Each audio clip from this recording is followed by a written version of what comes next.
What is going on, guys? This is Crowsin, and welcome back to another Nightreign video. This time we have the Raider tank power stance build. So in my opinion, Raiders are probably one of the most overpowered classes in the game, and they make for a very high offensive output class, but at the same time they really are the best tanks and they don't have to hide behind a shield like a Guardian. So I tried to spec this Raider build more of like an offensive oriented tank, so we're still going to deal some very good damage because we are going to power stance, but we're going to be able to absorb so much damage with this, and we're going to be so tanky that you really should not be going down with this build. So let's take a look at it. So I like to begin with relics because relics are the most customizable thing for a build. So in our case, I go with the Raider's Chalice here because we will have two relics that we can either purchase or obtain that are red relics. The first relic is going to be Knight of the Fathom, and you can get this from defeating the Augur boss for the first time. This is going to increase your maximum HP, which will make you tankier. Your flask will also heal nearby allies, and any kind of consumables that you use like the boiled crabs or the exalted flesh will also affect nearby allies. Our second relic is actually a relic that you can purchase from a vendor that unlocked this week, and all you gotta do is just defeat a boss on hard mode. So this week it's actually the Gaping Jaw, and then you can actually purchase this relic. So this gives you improved stance breaking when wielding two armaments, and since we will be power stancing, this is perfect for us. And we're gonna need a lot of stamina because if you guys know anything about power stancing dual colossals, you will know that you go through stamina like crazy. So having stamina recovery with each successful attack, as well as just additional endurance, is perfect for this relic. Our last effect is going to be the RNG relic, and you're actually going to need one effect to really get that tank-like feel, and that's going to be the partial HP restoration upon post-damage attacks. So Raiders take a lot of chip damage, and because we really want to be a tank with this build, we're going to need something that's going to give us some HP restoration after we take some damage. So this is the perfect effect for a tank. As far as the improved Deathblight resistance, pay no attention to that. It's nearly impossible to get a perfect RNG relic with 3 effects that you want, but do try to look out for the character skill cooldown reduction +3. This will shorten the cooldown of your Retaliate ability, which is a Raider's most powerful move.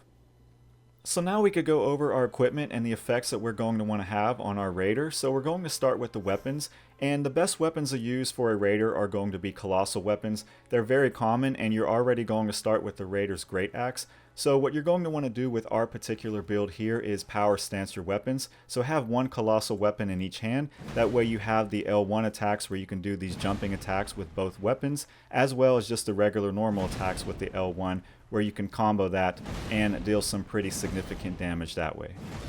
As far as specific weapons, the Axe of Godfrey will have the highest attack power, so do try to be on the lookout for that one.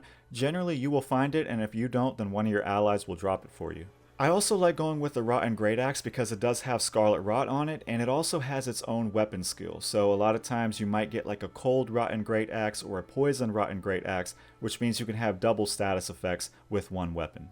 Other weapons that I generally see are the Giant Crusher, Dragon Great Claw, and Rotten Staff. You should also hold on to your Raider's Great Axe because sometimes it does take a little bit of time in order to find another colossal weapon, so by the time you do find another colossal weapon, you will be ready to power stance with the Raider's Great Axe.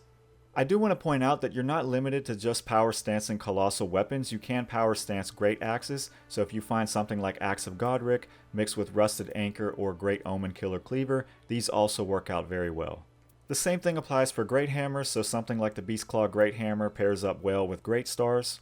You could even power stance Great Spears if you find something like Mogwin's Sacred Spear, but otherwise I would recommend against this. You also can power stance Colossal Swords, but the problem is they're not that common for a Raider. As far as our talismans, arguably the two best talismans are just going to be at the Special Merchant, which you could purchase both of them for 35,000 runes combined. So you can get Erdtree's Favor here, as well as Dragon Crest Shield Talisman. You can also settle for the Crimson Amber Medallion, as this increases your maximum HP by 12%. The Green Turtle Talisman is also very nice, especially since we are going to be doing a lot of jump attacks. And speaking of jump attacks, you can also settle for the Claw Talisman since this works out very well when you're power stancing two big weapons. And if you do happen to find a Rotten Great Axe, then one talisman that you can pair up with this is going to be the Kindred of Rot's Exaltation, and this will improve your attack power by 20% when you Scarlet Rot the enemy.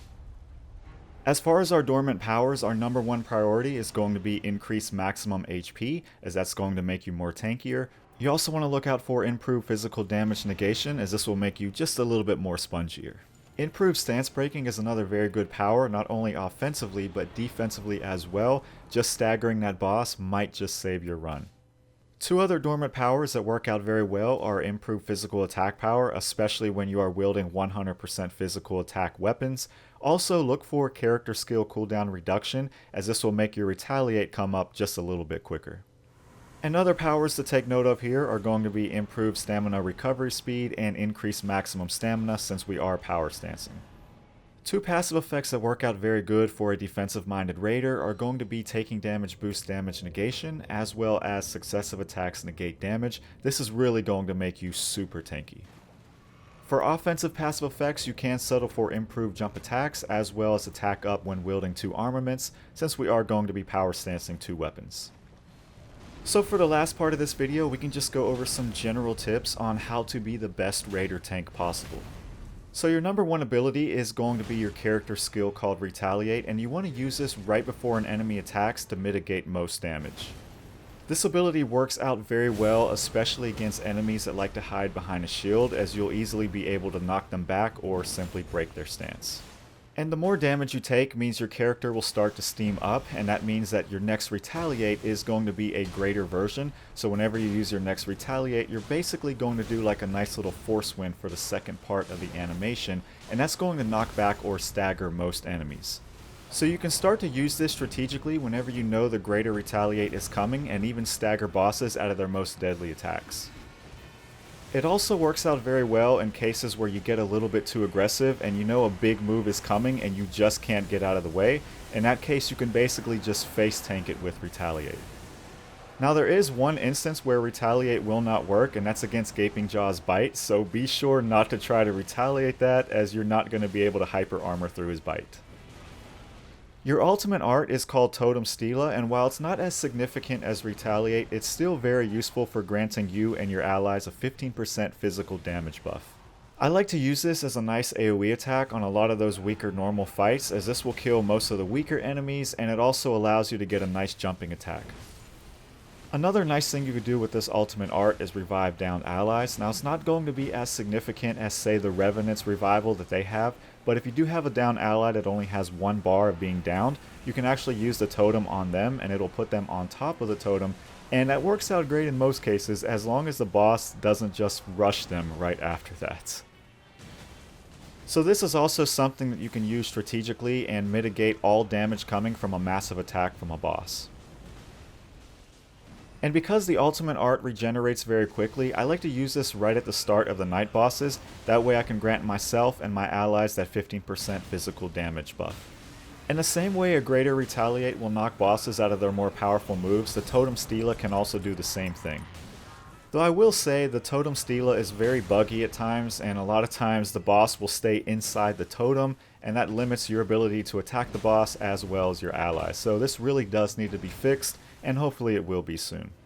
So thank you guys for watching till the end, and I hope you enjoyed this Raider tank power stance build. And this build definitely makes you feel like a tank. You're going to be very bulky, and the more you play Raider, the better you're going to get at using your character skill and your ultimate art, and at that point you're basically going to be immortal. You really should not be going down while you are playing this build. So again, thank you guys for watching till the end, and I will see you in the next video.